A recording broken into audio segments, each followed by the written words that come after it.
సోది లేకుండా డైరెక్ట్ మ్యాటర్లోకి వెళ్ళిపోదాం. చదువుకొని ఒక చిన్న గవర్నమెంట్ లేదా ప్రైవేట్ జాబ్ చేయాలంటే ఒక పోలీస్ కేసు కానీ కోర్టు నోటీస్ కానీ ఉండకూడదు. అలా ఉన్నట్లయితే జాబ్ రాదు. మరి మన రాష్ట్రాన్ని దేశాన్ని పాలించే నాయకులకు మాత్రం పూర్తి విరుద్ధంగా నడుస్తుంది మన వ్యవస్థ. ఎన్ని పోలీస్ కేసులు ఉంటే అంత పెద్ద గొప్ప లీడర్, ఎన్నిసార్లు జైలుకి వెళ్ళి వస్తే అంతకంతకు పేరు ప్రపంచమంతా మారుమోగుద్ది.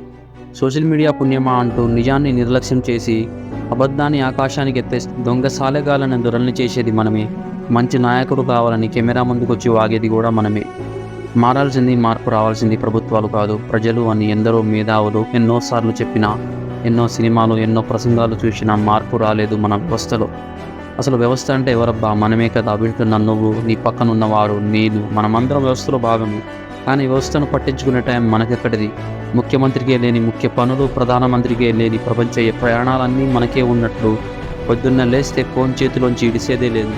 ప్రతి సంవత్సరం సోషల్ మీడియాలో ఏదో ఒక ట్రెండ్ నడుస్తూనే ఉంటుంది. సోషల్ మీడియా అంటే అది ఒక నది ప్రవాహంలో ప్రవహిస్తుంది. పొద్దున్నే లేచి ఎంటర్టైన్మెంట్కి రుచి మరిగి అందులో పడి కొట్టుకుపోతుంటాం. దౌర్భాగ్యం ఏంటంటే సోషల్ సర్వీస్ చేసే వారికి రావాల్సిన గుర్తింపు రాదు, గౌరవం దక్కదు. కానీ సోషల్ మీడియాలో మాత్రం అర్హతకు మించిన గౌరవం, గుర్తింపు అన్నీ అప్పనంగా వచ్చి పడిపోతాయి. అలా అని సోషల్ మీడియా ఇన్ఫ్లుయెన్సర్ని కానీ, సోషల్ మీడియా వాడేవారిని కానీ తప్పు పట్టట్లేదు. కానీ మనకు తెలియకుండానే మంచి వైపు కాకుండా చెడు వైపు అట్రాక్ట్ అయిపోతున్నాం. అది చాలా ప్రమాదకరం అంటున్నా. నీ అవసరానికి సోషల్ మీడియా వాడితే తప్పు లేదు, కానీ సోషల్ మీడియానే నిన్ను వాడుకుంటుంది. అది చాలామందికి ఎంత చెప్పినా, ఎన్నిసార్లు చెప్పినా ఎటకారంగానే ఉంటుంది మనోళ్ళకి. ఎందుకంటే సోషల్ మీడియా గురించి నెగిటివ్గా చెప్తే వాడొక ఆది మానవుడు అన్నట్లు చూస్తారు. నువ్వు యూజ్ చేసుకోవాల్సిన నీ టైం ఈ సోషల్ మీడియాతో వేస్ట్ చేసుకుంటున్నావు. ఎంతలా అడిక్ట్ అయిపోయారు అంటే ఒక్కరోజు కూడా ఇంటర్నెట్ లేకుండా బతకలేకపోతున్నావు.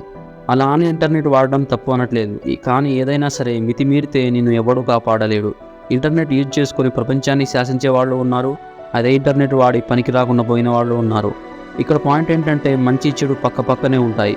కానీ నువ్వు చూసే విధానమే, నువ్వు వాడే విధానమే మంచికి చేరువవుతున్నావు, చెడుకు చేరువవుతున్నావు నిర్ణయిస్తుంది.